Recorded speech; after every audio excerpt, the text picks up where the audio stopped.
आज के इस वीडियो में हम बात करने वाले हैं कि एडमिशन कितने टाइप के होते हैं। काफ़ी सारे स्टूडेंट के मन में डाउट रहता है कि मैम मैंने बहुत सारे कमेंट्स ऐसे देखे हैं अपने वीडियोस में कि मैम हम CUET का फॉर्म नहीं फिल कर पाए तो अब हम क्या एडमिशन ले सकते हैं बी फार्म में। क्या मैम बी फार्म में डायरेक्ट भी एडमिशन हो जाता है? तो काफ़ी सारे स्टूडेंट्स ऐसे हैं, बहुत सारे ऐसे भी हैं जिन्हें जानकारी होती है, जो कि पहले से जानकारी निकाल के रखते हैं, लेकिन काफ़ी सारे ऐसे भी स्टूडेंट हैं हमारे जिन्हें जानकारी होती ही नहीं है और वो कंफ्यूज रहते हैं कि एडमिशन कितने टाइप से होते हैं। तो आज मैं आपको यही बताऊंगी कि एडमिशन मेनली कितने टाइप से होते हैं। एडमिशन 4 टाइप के होते हैं, मेन 3 टाइप के होते हैं। आज के इस वीडियो में सारी चीज़ें कवर करने वाले हैं, साथ ही साथ मैं आपको सारी चीज़ें दिखाऊंगी, समझाऊंगी और बताऊंगी। Hey everyone, this is Sakshi Rajput and welcome to SB pharmacy. सीधा चलते हैं कंप्यूटर की स्क्रीन पे। देखिए, फर्स्ट ऑफ ऑल मैंने यहाँ पे लिया है मेरिट बेस्ड एडमिशन, सेकंड लिया है एंट्रेंस एग्जाम बेस्ड एडमिशन और थर्ड है डायरेक्ट एडमिशन। अब इन तीनों में डिफरेंस क्या है, ये सारी चीजें मैं आपको आज बताने वाली हूँ। ठीक है, क्लियर हो रहा है? फर्स्ट यहाँ पे बात कर लेते हैं, what is merit based and entrance based. Merit based admission क्या होता है और एंट्रेंस बेस्ड एडमिशन क्या होता है। मेरिट बेस्ड एडमिशन की अगर मैं बात करूँ, first on the basis of your merit score which means on the basis of your 12th marks.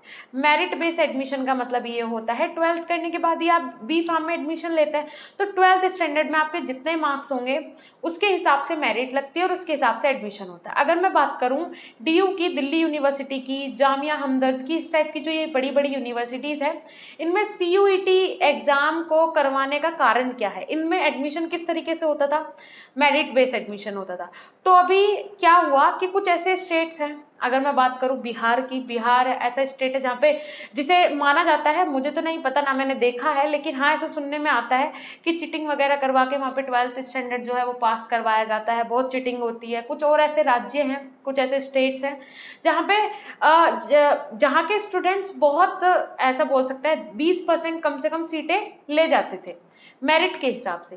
तो इसीलिए गवर्नमेंट ने और एग्ज़ाम अथॉरिटी ने, इन्होंने ये सोचा कि एक ऐसा एग्ज़ाम लॉन्च करते हैं जो कि 12th के बाद बच्चे देंगे और उसमें सब लोग सेम हो जाएंगे। 12th के हिसाब से यहाँ पे एडमिशन नहीं होगा, सब लोग बराबर। CUET में जिसके मतलब कॉमन यूनिवर्सिटी एंट्रेंस टेस्ट, इसमें जिसके नंबर जिस हिसाब से आएंगे उस हिसाब से उसका एडमिशन उसे मिलेगा। ठीक है, तो सारी central universities, mostly state government की जो यूनिवर्सिटीज़ हैं और बहुत सारी प्राइवेट यूनिवर्सिटीज़ इस CUET एग्ज़ाम के अंदर आ गई हैं। मुझे लगता है 45 यूनिवर्सिटीज़ तो जो है सेंट्रल गवर्नमेंट के अंडर आती हैं, वो सारी इसमें आ गई CUET में।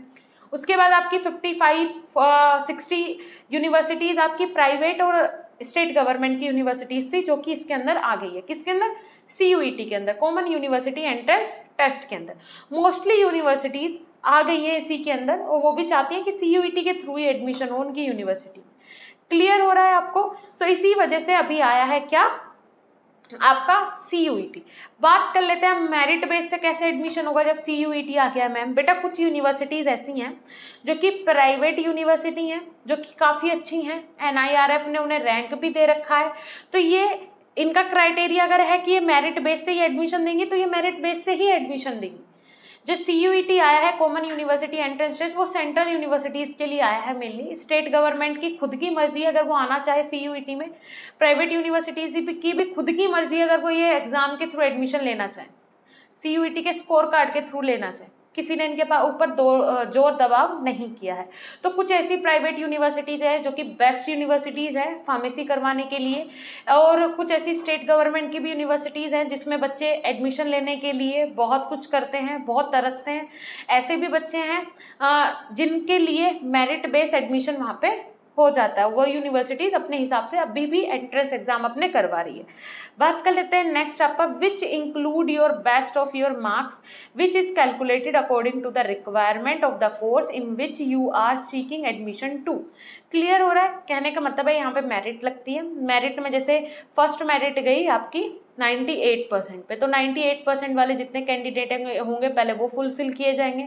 फिर आएगा दूसरा 97% वाला। इसी तरीके से अगर 90% पे ही उनकी सीटें फुल हो गई तो फिर उसकी मेरिट मानी जाएगी कि 90% लास्ट उसकी मेरिट लगी है, या 80% पे अगर आके रुके तो 80% लास्ट उसकी मेरिट गई है। तो इस तरीके से होता है। बात कर लेते हैं second is the admission on the basis of entrance test. Second होता है एंट्रेंस टेस्ट पर्टिकुलर यूनिवर्सिटी का, जैसे कि अभी CUET तो भी आया, कॉमन यूनिवर्सिटी एंट्रेंस टेस्ट, जिसमें कि सारी यूनिवर्सिटीज एक ही में आ गई, एक ही टेस्ट लेगी, अलग अलग यूनिवर्सिटी के लिए अलग अलग नहीं पढ़ना होगा। ये 2022 से लागू हुआ है। इससे पहले क्या होता था, हर पर्टिकुलर यूनिवर्सिटी का, चाहे वो स्टेट गवर्नमेंट की हो, सेंट्रल गवर्नमेंट की हो, सबका अपना एंट्रेंस टेस्ट था। कुछ मेरिट बेस पे एडमिशन लेती थी, कुछ अपने लेवल पे एंट्रेंस टेस्ट करवाती थी, लेकिन अब वो हो गया है बंद। ठीक है, सेंट्रल यूनिवर्सिटीज के लिए तो कंपलसरी हो गया है CUET, इसके अलावा आप कोई एंट्रेंस टेस्ट नहीं ले सकते, सबके लिए एक ही होगा, सेम होगा। क्लियर। अब लेकिन इसमें भी जैसे कि पंजाब यूनिवर्सिटी है, कुछ और ऐसी यूनिवर्सिटीज़ हैं जो कि अपना एंट्रेंस टेस्ट खुद करवाती है, अपने लेवल पे करवाती है, और इस बार भी करवा रही है, और उसी के थ्रू एडमिशन उसमें होगा। इनके ऊपर CUET का कोई भी दबाव नहीं है, वो अपना एंट्रेंस टेस्ट अलग से करवाएंगी।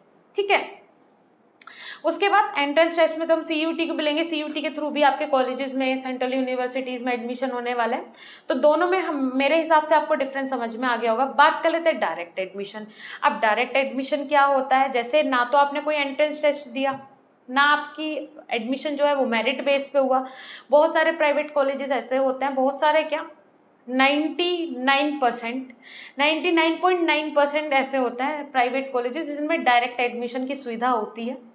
ठीक है, इनमें काउंसलिंग भी के थ्रू भी एडमिशन होता है, डायरेक्ट भी होता है। जो फोर्थ मैंने टाइप आपने बताना है वो काउंसलिंग के थ्रू ही एडमिशन होता है, काउंसलिंग।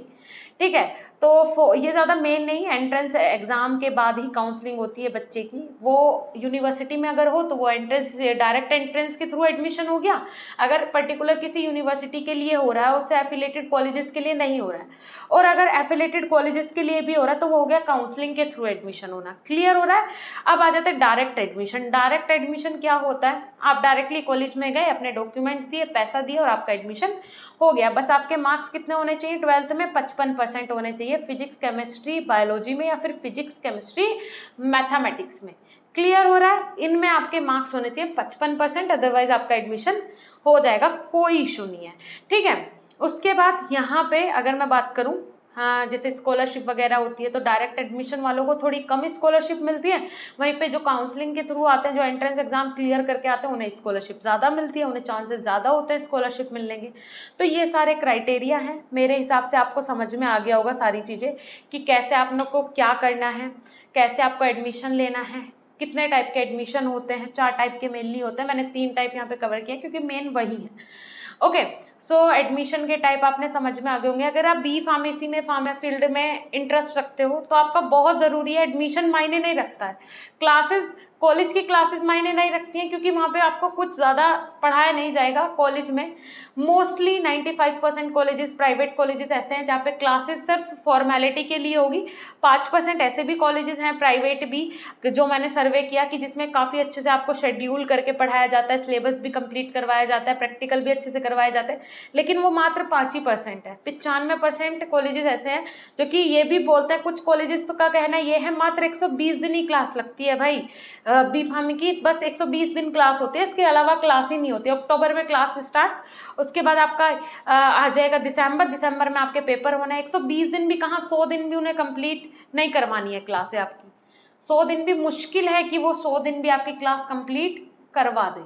ठीक है, तो ये होती हैं सारी चीज़ें।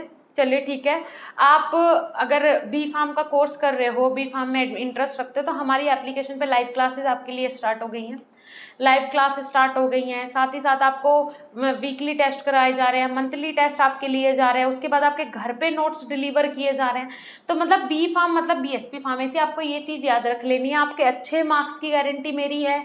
आपको बी फार्म के बारे में समझाना, और बी फार्म क्या है, और बी फार्म का सारे सब्जेक्ट की एक एक पॉइंट की नॉलेज दिलवाने की जिम्मेदारी हमारी है, लेकिन आपको हमें सपोर्ट करना होगा। आप जैसे ही कोर्स में ज्वाइन करते हैं, आपको उसी दिन से लाइव क्लास अटेंड करनी होगी। साथ ही साथ आपके घर पे जो नोट्स आएंगे उन्हें भी आपको पढ़ना होगा। आपके जो टेस्ट होंगे, देखो क्लास में क्या होता है, जब आप टेस्ट देते हैं तो वहाँ पे बहुत सारे स्टूडेंट होते हैं, आपने टेस्ट दिया, आपके कम मार्क्स आए, वहाँ पे आपकी इंसल्ट भी हुई, लेकिन यहाँ क्या करना है, यहाँ तो सिर्फ आप टेस्ट दोगे, आपको टीचर को पता, उसके अलावा किसी को नहीं पता, सिर्फ आपकी प्रैक्टिस होगी। 4 महीने 5 महीने जो आपके कंटिन्यू क्लासेस होनी है, उसके बाद तो रिवीजन स्टार्ट हो जाएगा एग्जाम तक, उसमें आपके टेस्ट जो होने हैं बेटा डेली अटेंड करो। सीरियसली बोल रही हूँ, हर हफ्ते आप टेस्ट अटेंड करो, मंथ में जो टेस्ट होता है अटेंड करो। सीरियसली आपका इतना बेस क्लियर हो जाएगा कि आपको कभी भी मात खानी नहीं पड़ेगी फार्मा फील्ड में।